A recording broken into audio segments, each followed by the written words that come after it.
국민의힘은 지방선거를 앞두고 좀 당내 갈등을 어떻게 정리할 것인지 이게 핵심 쟁점이 되고 있는 것 같습니다. 이런 가운데 국민의힘 장동혁 대표가 현재 윤리위에 올라와 있는 모든 징계 논의를 지방선거 이후로 미뤄달라 이런 요청을 했습니다. 말 그대로 이 선거 전까지 당내 징계 논의를 멈추자는 건데요. 그런데 윤리위에 제소돼 있는 징계 대상에는 고성국 씨나 또 친한계 의원들이 있는데 이에 대한 징계 논의를 멈추는 것이 선거를 위한 것인지 아니면은 단순히 갈등을 덮어두려는 인시 방편이 아닌지 뭐 이런 의혹들이 나오고 있습니다. 어떻게 보고 계세요?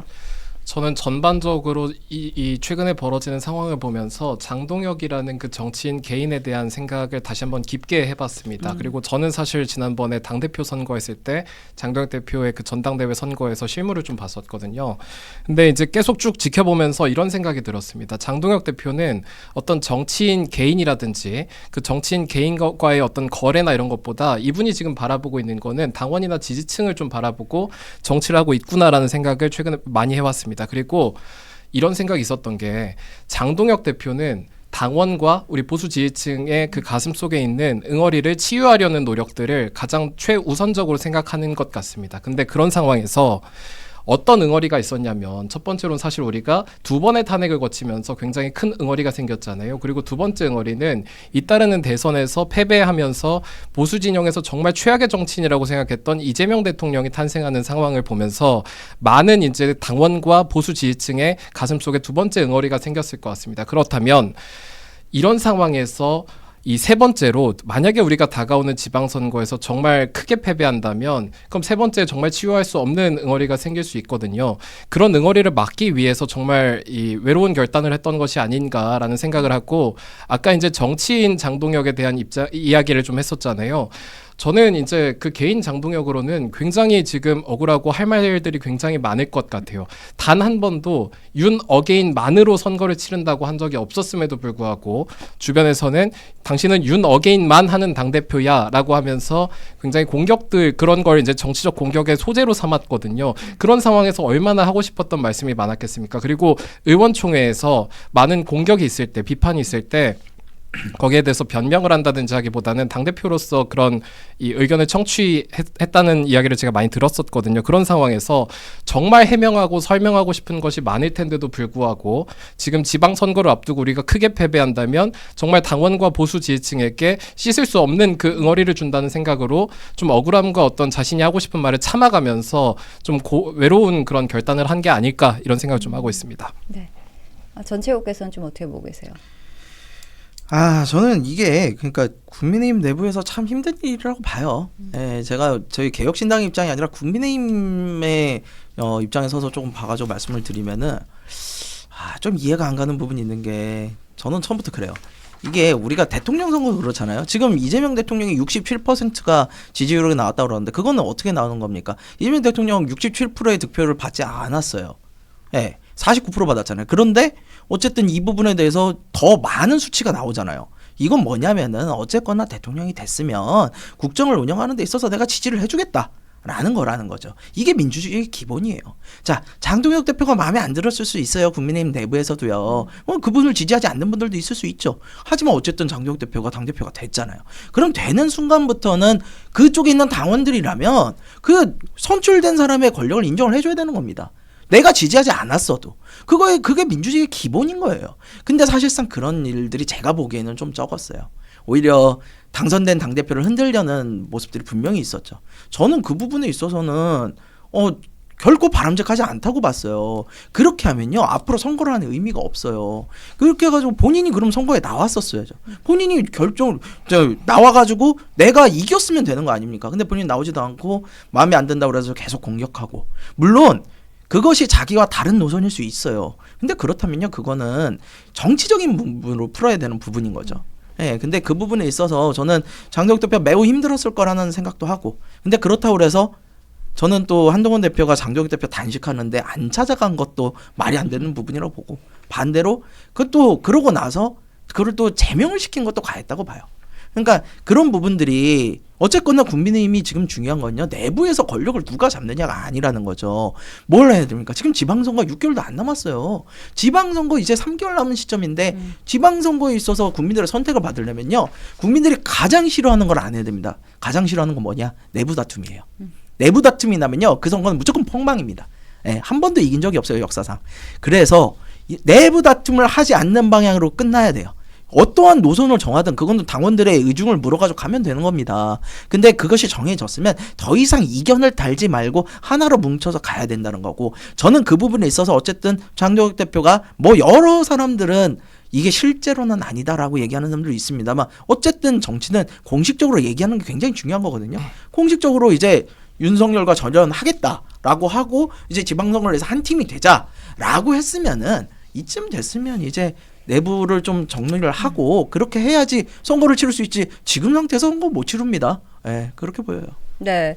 여튼 이제 국민의힘에서는 선거 전까지 당내 징계 논의를 좀 멈추자 이렇게 이야기를 한 상황인데, 이미 징계된 한동훈 전 대표나 김종혁 전 최고위원에 대한 징계는 그대로 유지를 하게 됩니다. 그러다 보니까 이를 두고서 이제 특정 세력만 좀 계속 배제하는 거 아니냐 이런 해석도 좀 나오고 있거든요. 그러니까 지금 결국 특정 세력을 배제하려는 목적이 있었다면 지금 진행되고 있는 징계 논의에 대한 것들을 더 빨리 결정을 했겠죠. 그래서 그렇죠. 그런 목적 자체가 있다고 보여지진 않고요. 그리고 우리가 잘 보면 한동훈 씨에 대한 그 제명에 대한 것은 그 정치적 사건이 아니라 본인의 그 잘못에 대해서 그냥 한 거였어요. 그리고 이거에 대해서 무슨 한동훈 씨는 그 계엄에 대해서 내가 계엄을 막았기 때문에 나를 징계했습니다라는 희한한 그 피해자 코스프레를 하고 있는데, 계엄을 본인이 막은 것과 본인이 탄핵을 앞장선 것과 당원 게시판 글 써가지고 이 가족과 이런 여기서 이제 가족 명의로 그런 작성도 해가지고 징계당한 것과는 아무런 관련이 없습니다. 그래가지고 지금 이걸 특정 세력을 어떻게 배제하기 위한 목적이 아니라는 점을 분명하게 말씀드리고, 그리고 우리가 선거 앞두고 국민들 바라는 것을 바라는 방향대로 하지 않으면 안 된다라는 명제는 100% 동의합니다. 그리고 한동훈 대표 제명에 대한 것은 당시에 이제 그 직후에 치러졌던 그 여론조사를 살펴보다 보면 국민 과반 이상이, 그리고 지지층 중에는 60% 이상이 그 징계에 대해서 찬성한다라는 여론조사가 있었거든요. 선거 앞두고 있으면 당연히 국민 눈높이에 맞는, 그리고 당원들의 눈높이에 맞는 행동을 해야겠죠. 당시에는 그것이 국민 눈높이에 맞는 결정이었다라는 점을 다시 한번 상기하고 싶습니다. 네. 또 좀 논란이 되고 있는 게, 김민수 최고위원이 지지자에게 결의문 내용은 의원들이 밀어붙인 것이고 우리는 모른다라는 취지의 문자를 보냈다, 이런 의혹이 좀 제기가 됐습니다. 지도부의 진정성에 대해 의문이 든다, 이런 목소리도 나오고 있거든요.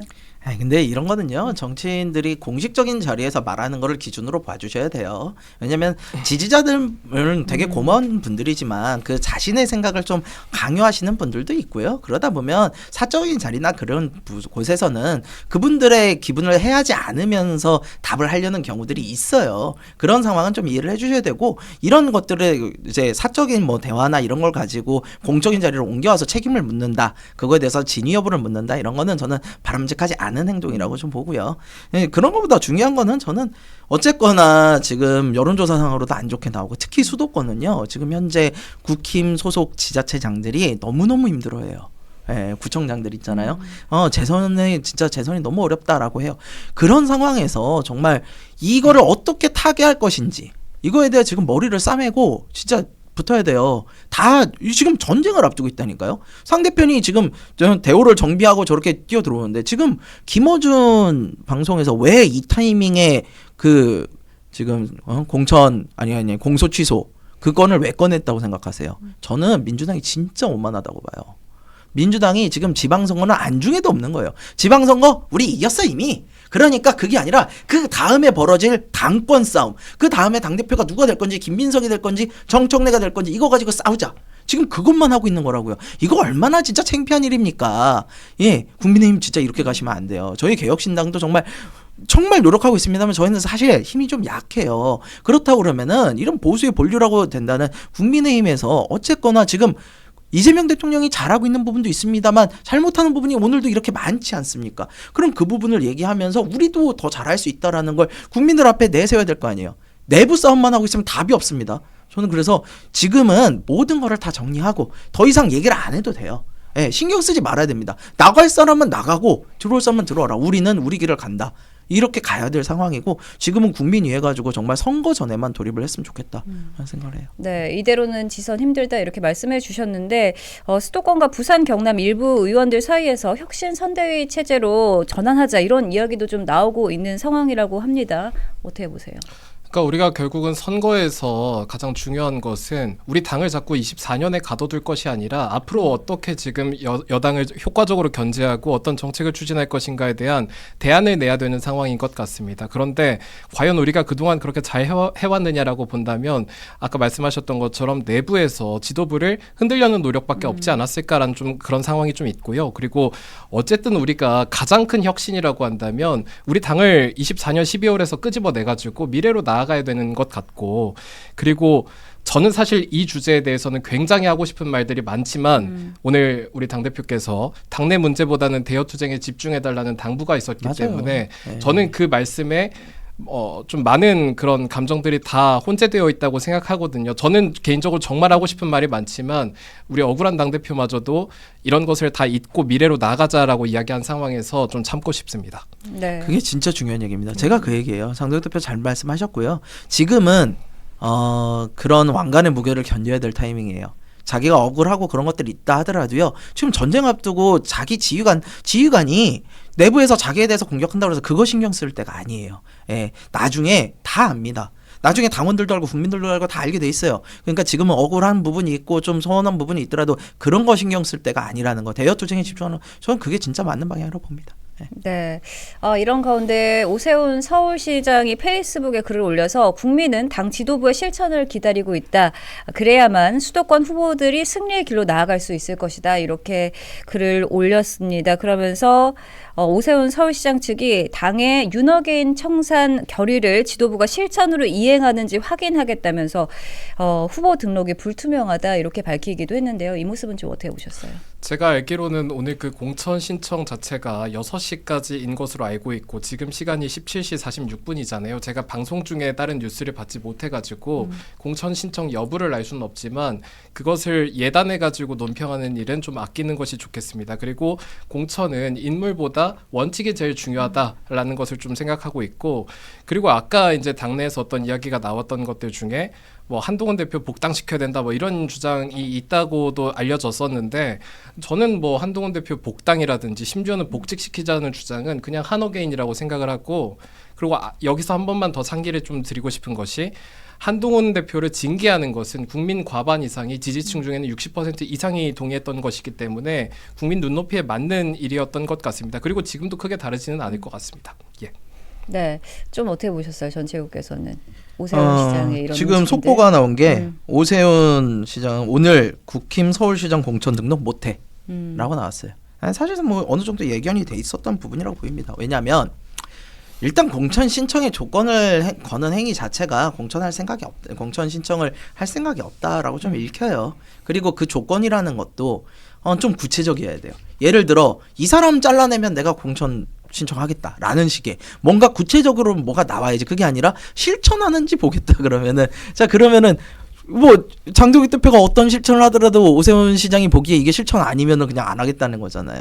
그러니까 이런 식의 이야기를 한 것 자체가 저는 서울시장 선거에 나설 생각이 없구나 라는 걸로 읽히고, 사실은 이 얘기는 거의 한 달 전부터 어느 정도 돌았어요. 지금 지지율이 안 나오기 시작하면서 굳이 서울시장을 나가지 말고 어차피 지방선거 국민의힘 패배할 텐데 그러고 나면은 비대위로 바뀌고 그 다음에서 당권 나가면 되지 않느냐라는 이야기가 정가에 좀 돌았거든요. 예, 저는 그 부분에 있어서 그럴 수도 있겠다라는 생각은 하지만 그것이 그렇게 추천하고 싶은 길은 아니에요. 왜냐하면은 이게 무슨 작은 시의원 구의원의 이야기가 아니잖아요. 어쨌든 서울시장 그리고 야당의 당대표 그리고 나아가서는 대권까지 보려는 분들이 정치를 크게 하셔야 돼요. 정치를 대국적으로 하셔야 됩니다. 국민들을 위해서 해야지 이렇게 계산기 두드려서 본인이 잠깐 눈앞에 이익이 있다 그래가지고 야 나는 지는 선거는 안 나갈 거야 이게 과연 도움이 될까요? 오히려 그것이 아니라 누가 봐도 힘든 싸움에서 당을 위해서 보수를 위해서 그래서 민주당의 일당 독식 체제를 막기 위해서 내가 희생양으로 나선다라고 그랬을 때 그때 사람들은 좀 더 큰 지도자의 역할을 보지 않을까? 저는 그런 계산기를 좀 두들겼으면 좋겠다. 손바닥에 있는 계산기 말고 정말 큰 쌀집 계산기 갖다 놓고 좀 때리시라라는 생각을 좀 하고 싶어요. 국민과 지지층께서 다 지켜보고 계신다라는 말씀으로 가름하겠습니다. 네. 또 이런 가운데 좀 지방선거 경쟁이 좀 본격화되고 있는 상황입니다. 특히 경기도지사 선거에 민주당에서는 김동연 경기지사, 추미애 의원이 나란히 출마를 선언했습니다. 이미 권칠승, 한준호, 양기대 등 여러 후보들이 경쟁에 뛰어든 상황인데요. 국민의힘 쪽에서는 양향자 최고위원, 또 함진규 전 도로공사 사장 등이 거론이 되고 있습니다. 이번 경기도지사 선거는 좀 어떻게 좀 전망하세요?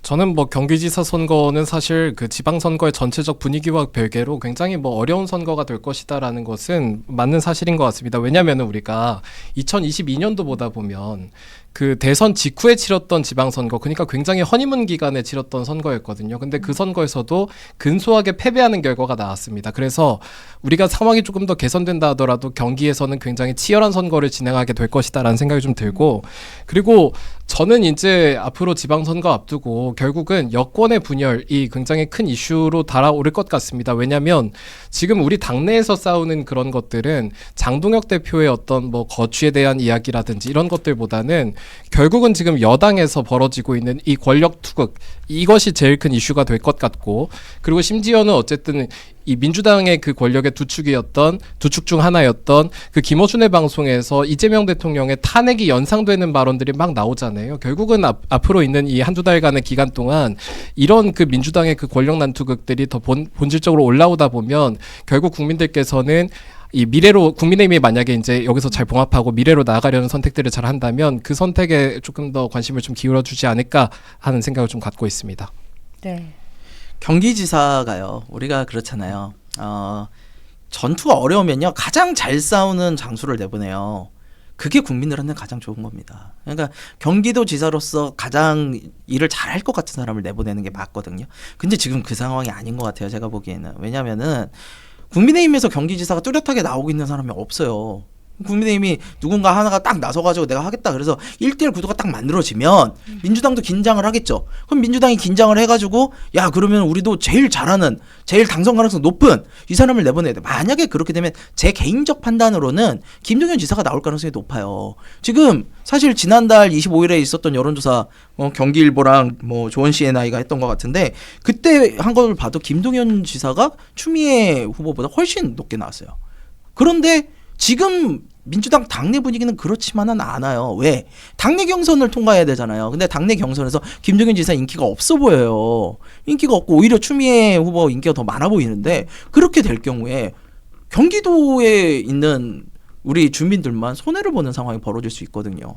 민주당도 반성을 해야 되지만 그 상황을 만들어내는 국민의힘 역시 책임에서 자유로울 수는 없어요. 그렇기 때문에 국민의힘이 지금이라도 요번에 지금 장동혁 대표께서 그래 대여투쟁하고 선거전으로 나가자 했으면 지금이라도 빨리 후보 잘 이제 선발하셔가지고 지금 그거를 선거 체제로 나가야지 조금이라도 나은 후보들이 민주당에서도 나올 수 있다. 그래서 전체적으로는 국민들이 이득을 보는 상황이 될 수 있게끔 만들어줘야 된다라는 생각을 합니다.